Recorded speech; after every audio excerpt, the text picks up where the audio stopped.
प्रीति शुभेच्छा। या तो आसाम में बंगाली बोलना प्रीति शुभेच्छा भानुवाचा बोलो। बहुत बहुत नमस्कार। पाठशाला में मैं पहली बार आया हूँ, मगर जो सम्मान आप लोगों ने यहाँ पर दिया है मैंने जिंदगी में कहीं पर नहीं देखा। ये आपकी तालियां, आपकी सीटियां हमारे लिए ऑक्सीजन का काम करती है। बजाते रहो। सबसे पहले मैं सम्मान करता हूँ यहाँ के आसाम के असेंबली के स्पीकर साहब का।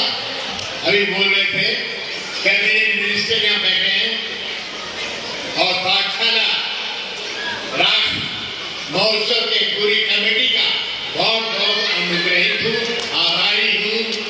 और हमारे खासकर विजय कश्यप, जोरदार तालियां बजाई इनके लिए।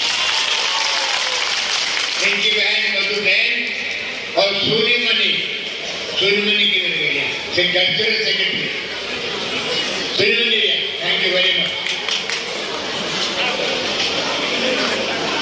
इतने बड़े महोत्सव में आपने मुझे यहाँ पर बुलाया है, इसके लिए मैं आपका आभारी हूँ। अपनी तरफ से, आए हुए कलाकारों की तरफ से और हिंदुस्तान की पूरी फिल्म इंडस्ट्री की तरफ से मैं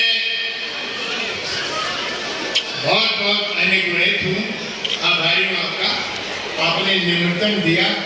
आसाम का सबसे बड़ा रास महोत्सव है भगवान कृष्ण की लीला का जो आपने वर्णन किया, ये बहुत कमाल का है। हम तो पूरे यूपी, राजस्थान, मथुरा से आते हैं, तो बहुत कमाल है। और आसाम में इतना बड़ा महोत्सव जो पूरे आसाम में चलेगा 15 दिन, इसके लिए मैं समझता हूँ मैं बड़ा ही सौभाग्यशाली हूँ कि आपने मुझे कलाकार के पास बड़े बड़े बंगले हो, मोटरें हो, गाड़ियां हो, स्विमिंग पूल हो, दर्शक की तालीम नहीं तो सब बनना सकता।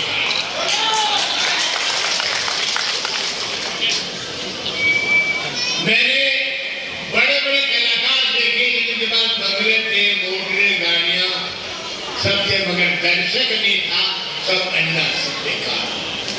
ना तो एक ही बात बोलता हूँ, लक्ष्मीकांत प्यारेलाल के साथ में America, England, Australia, Canada, Mauritius, Singapore, Fiji island, दुनिया के हर कोने में जा चुका हूँ, मगर वो सम्मान कलाकार का आसाम में होता है, दुनिया के किसी कोने में।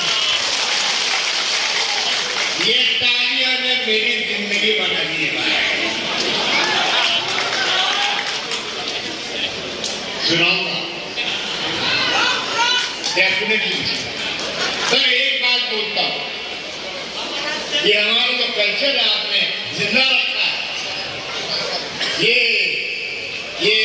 हिंदुस्तान का सबसे बड़ा गर्व है। ये कमाल है, मैंने दुनिया में कहीं नहीं देखा है। और ये लोग मनाते हैं, जब आसाम से जाते हैं अमेरिका, इंग्लैंड, ये मनाते हैं। ये मैंने न्यूयॉर्क में देखा, ये बहुत कमाल का कमाल। देखिए बात क्या है, मैं एक ऑर्गेनाइजर शुक्रिया अदा करना चाहता हूँ। आपने मुझे आपने सामने मौका दिया। सिनेमा के पर्दे पे आप हमको देख सकते हैं, हम आपको देख नहीं सकते। टेलीविजन पे आप हमको देख सकते, हम थोड़ी देख सकते। तुम ताली बजा रहे हो, गाड़ी के गुस्सा कर, हमको क्या मालूम। मगर ये मौका है, मैं आपको देख सकता हूँ, आप मेरे को देख सकते हो।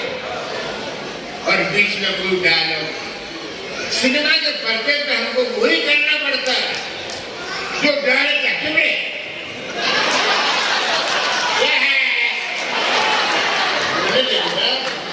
सिनेमा के पर्दे पे हमको वही करना पड़ता है जो डायरेक्टर बोलता है। एक डायरेक्टर मुझे बोला, असरानी तुम पेड़ के नीचे खड़ा है, तेरी प्रेमिका आई नहीं, तुम क्या करोगे? मैंने कहा मैं घड़ी देखूंगा, आए कोई नहीं साली, इधर उधर घूमूंगा, गार्डन में पेड़ के नीचे बैठा, बुरे नहीं, मद्रास के डायरेक्टर बहुत बड़े, इस फिल्म का नाम था निशाना, आप देखना टीवी पे आएगी, आती रहती है, जितेंद्र हीरो, डायरेक्टर बहुत बड़ा, मुझे बोलता है तुम पेड़ की पत्तियां खाओगे, मैंने कहा मेरी माँ बकरी थी, मेरा बाप जानवर था, बुलंद नहीं करना पड़ेगा, और मैंने किया, आप फिल्म का नाम निशाना, जितेंद्र हीरो, और मैंने उछल उछल के पेड़ की पत्तियां खाई। क्या करे, करना पड़ेगा, मगर यहाँ कोई डायलॉग नहीं, यहाँ कोई डायलॉग नहीं, यहाँ मैं हूँ और मेरे जिगर के आसाम के लोग हैं।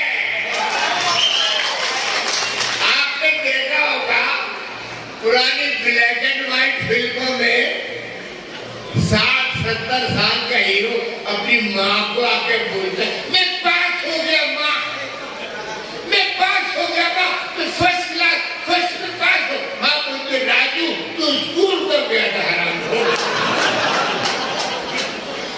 आपने देखा होगा हीरो हीरोइन जंगल में फंस जाते हैं, तूफान आता है, बर्फ गिरती है, आग जलाते हैं, सारी रात गाना गाते हैं, सुबह उठते हीरोइन बोलती है ये मैंने क्या किया, समाज को क्या मुंह दिखाऊंगी, तू झोपड़ी में घुसती तो तेरे बाप ने बोला था, तो सत्य साधन के डाल बोलना पड़ता है, मगर ये रूबरू मुलाकात कई बार भारी पड़ जाती है।